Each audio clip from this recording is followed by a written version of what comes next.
The Sri Lankan president is to address the UN Summit on Sustainable Development in Brazil. Consumer protection laws are to be amended shortly. Health authorities have been accused for the failure to control dengue. The double murder suspect Julampitiya Amare is to face an identification parade on the 29th. Archaeologists said that the skeleton found at Payangala cave was the oldest human skeleton detected in South Asia. The UN said that the US attacks using international development begins in Brazil today with the participation of leaders of 130 countries, including President Mahinda Rajapaksa. The Sri Lankan president is to address the summit today. The Sri Lankan president was warmly welcomed by top-level officials when he arrived at Galileo Airport in Brazil this morning. The summit will be continued till the 23rd of this month in Rio de Janeiro in a fresh bid to rally the world behind a common environmental blueprint amid economic issues and discord. Ministers Professor G.L. Perez, Anurapriya Dashanayapa, Bimal Veeravansa, Patali Champika Ranavaka, Mahinda Amaravira, Deputy Minister Nirupama Rajapaksa, Parliamentarian Sajjan Vas Gunawardena, Western Province Chief Minister Prasanna Ranatunga, Environment Minister of the Province Udaya Gammanpilla, Presidential Secretary Lalit Veeratunga and several senior officials accompanied the President. The Sri Lankan President will hold bilateral talks with heads of states of India, Nepal, Bhutan and Chile on the sidelines of the summit. The main aim of the summit is to consider the relations between environmental problems faced by the world and development. A group of scholars, including Nobel Peace Prize winners, were entrusted with the task of preparing the agenda of the summit. The heads of state will focus their attention on the summit declaration today. Special attention will be focused on global climatic changes, fossil fuel-related issues and global warming. Meanwhile, the government decided to amend the consumer protection laws with the aim of providing protection for the consumers and to establish a disciplined market system. The Consumer Affairs authorities have been vested with the task of implementing existing laws in accordance with the Consumer Affairs Authority Act No. 9 of 2003. Minister of Cooperatives and Internal Trade Johnston Fernandez said that the authority will conduct instant raids following complaints received on malpractices in the market. He said that he has issued instructions to the Ministry Secretary and Chairman of the Consumer Affairs Authority to find ways and means to amend the law, enabling authorities to impose spot fines for violating consumer protection laws. The service network of Consumer Authority has also been streamlined. Accordingly, 195 raids are being conducted countrywide per day. 16,788 raids were conducted this year and a sum of 47 million rupees had been recorded as fines from errant traders. Minister Johnston Fernandez said that the measures have been taken to implement the law in a maximum possible manner against any institution, including public or private sector institutions, without considering its status. People could make their complaints to consumer services by contacting telephone numbers 011 7755 481 up to 3. In addition, they could submit complaints to relevant officials at the district secretariats as well. The Sri Lanka Public Health Inspectors Union accuses the authorities for the failure to control dengue in the island. Representatives of the union pointed out that the Health Ministry has also failed to find the reasons for this problem and to evolve solutions to tackle the dengue menace. President of the Sri Lanka Public Health Inspectors Union, Upul Rohana, pointed out that over 50% of dengue patients were reported from the Western Province. The Health Minister or the Epidemiology Unit has yet to identify the fact that the dengue disease cannot be controlled without successfully preventing the spread of dengue in the Colombo district, especially in the Colombo Municipal Council area. The majority of people in outstations visit Colombo daily. Therefore, they become victims of the disease. Dengue patients reported in Kalutara and Gampaha areas have been infected with the disease due to mosquito bites in Colombo.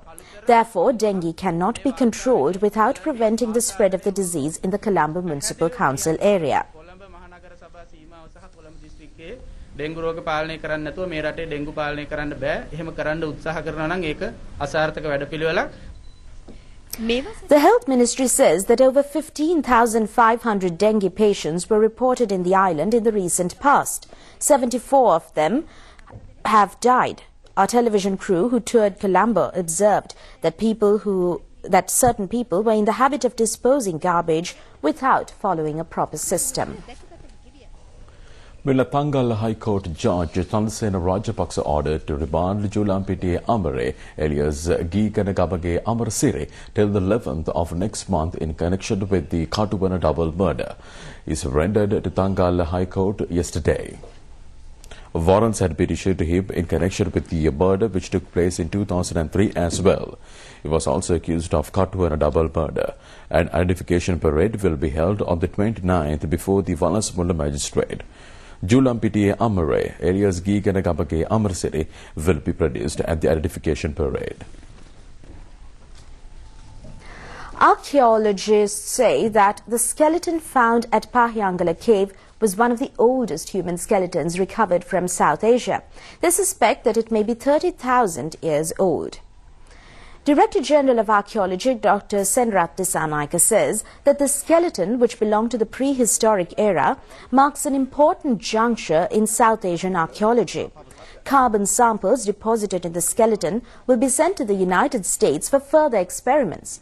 Pre-experiments confirmed that the soil layer which covered the skeleton at its place of burial was around 37,000 years old. Human remains were found in this cave in the 1960s and 1980s. Archaeologist Dr. Shiran Darnyagala, who conducted experiments at the place where the skeleton was found, told Rupavahini that assistance of foreign scientists will be sought for further investigations. Meanwhile, archaeologists believe that Sri Lanka's prehistoric era dates back to 500,000 years. Evidence to prove the existence of humans in the country during a pre-medium and early modern era had been found from various areas in the island. Of this, Balangoda man gets a leading place in the history of human beings in the country. Balangoda man is considered as the oldest human being in the island. Remains of this human were found for the first time in Balangoda, Sri Lanka. Remains of Balangoda man were found in Kurubita, Batadobelena, Kagal Alulena, Kitulgala Belilena and Pahyangala caves following experiments conducted by the excavation unit of the archaeology department. Experiments revealed that Balangoda man lived in the country 37,000 years ago. Archaeologists were of the view that this human being who carried out agriculture as his livelihood had body features similar to the indigenous people of Sri Lanka. The height of this ancient male was 174 meters and female 166 meters. Archaeologist P.A.P. Deradegala, Professor K.R. Kennedy and Dr. Diana Hockey conducted experiments on Balangoda man. It is believed that skeletons found at Kalutara Pahyangala cave dated back to the period of Balangoda man.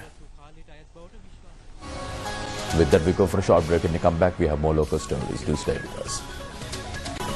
Welcome back. You're watching the news on Rupavahini and we continue with the news here at home. The two-storied Bhikkhu's Rest at Kotte Madivala Iyamporuwa Rajamahaviharya was opened today. The ceremony was held under the auspices of the chief priest of the Los Angeles Temple in the US and the chief incumbent of Iyamporuwa Ganga Tilaka Rajamahaviharya, the Venerable Alutnuara Sumanathissathera. Speaker Chamal Rajapaksa, Minister Basil Rajapaksa and Defence Secretary Gotabaya Rajapaksa were among the large gathering who attended the ceremony. Meanwhile, the English Literary Association of Sri Lanka Law College organised the Halsdorf Debate 2012 competition, which is to be held on the 7th and 8th of next month. A media briefing over this was held at the Law College today. I noticed that they haven't been. The two-day Halsdorf Debate 2012 draws the participation of about 60 competitors from several higher educational institutes such as Colombo, Jaffna and many other universities in the country. The purpose of the debate is to improve the standards within the law college and to establish a network of understanding and cooperation centering law college universities and institutes. And sharing The mandate of the Sri Lanka Law College is to prepare the law students to meet the challenges in the 21st century. For this purpose, the Council of Legal Education, which manages the college, has taken a number of far-reaching decisions. The Amagi tourist resort in Negombo, built at a cost of 500 million rupees, was opened recently. The Amagi tourist resort is located at a 2-acre site near the Negombo Lagoon. The 3-star resort was built following environmental friendly methods. Special focus was paid to energy conservation and the usage of water when constructing the buildings. Minister Basil Rajapaksa recently declared open the new tourist resort.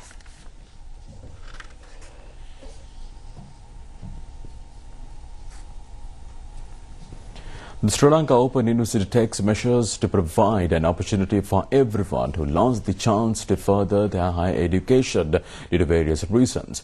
31 coordinating officers were set up in the island to provide necessary information for any person. This was disclosed by the Vice-Chancellor of the University, Dr. Vijitha Nanakara. Over 30,000 students have been registered for higher studies at the university. Humanities and social sciences, education, engineering, technology and natural science faculties were established at the university. Vice-Chancellor of the Open University, Dr. Vijitha Nanakara, said that a system outside the traditional method of admissions to university will be followed for the benefit of the students. The UN Refugee Agency says that Sri Lanka is one of the leading countries with minimum number of refugees compared to other Asian countries. This was indicated in the newest report released by the agency on the status of refugees in the year 2011. World Refugee Day, observed on the 20th of June each year, is dedicated to raising awareness on the situation of refugees worldwide. On the 4th of December 2000, the United Nations General Assembly, in a special resolution, decided that 20th June would be celebrated as World Refugee Day. Around 43 million people have become refugees due to wars and violence. The UN Agency on Refugees says that around 4.3 million people have newly become refugees last year. This was the highest number of refugees reported in a year during the past decade. The majority of them were from Somalia, Sudan and Ethiopia in the African region. A considerable number of people have become refugees due to the war situation in the Middle East at present. Now we move on to the trading details at the CSE. The all-share price index decreased by 18.77 points to close at 5,078.06, while the MPI was also increased by 40.92 to close at 4,546.08 at the CSE today. The daily turnover was 0.6 billion rupees.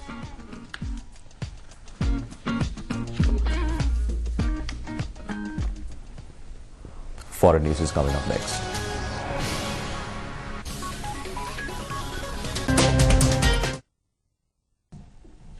Welcome back. International news now. A UN investigator has called on Washington to provide justification for the increasingly widespread use of military drones to carry out targeted killings. The US military and CIA use drones in Afghanistan, Pakistan, Iraq, Yemen and Somalia.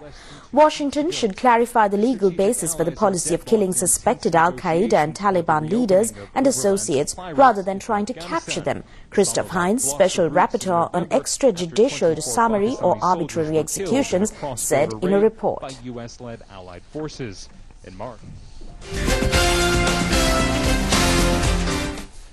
A very good evening and welcome to the sports news with me, Javed Bongzo. A program gets underway to divert the rehabilitated LTT inmates towards sports in collaboration with the Ministries of Sports and Rehabilitation. The aim is to gain national and international victories. A coaching camp to identify their talents was held at Sugadas Stadium in Colombo yesterday. These former members of the armed division of the LTT have been rehabilitated following their surrender to the army in the final battle. Over 100 former LTT combatants participated in the coaching camp. Badminton, kabaddi, cricket, chess. Well, that's it on the news tonight. Thank you for joining us. Do join us again tomorrow night at the same time. Good night.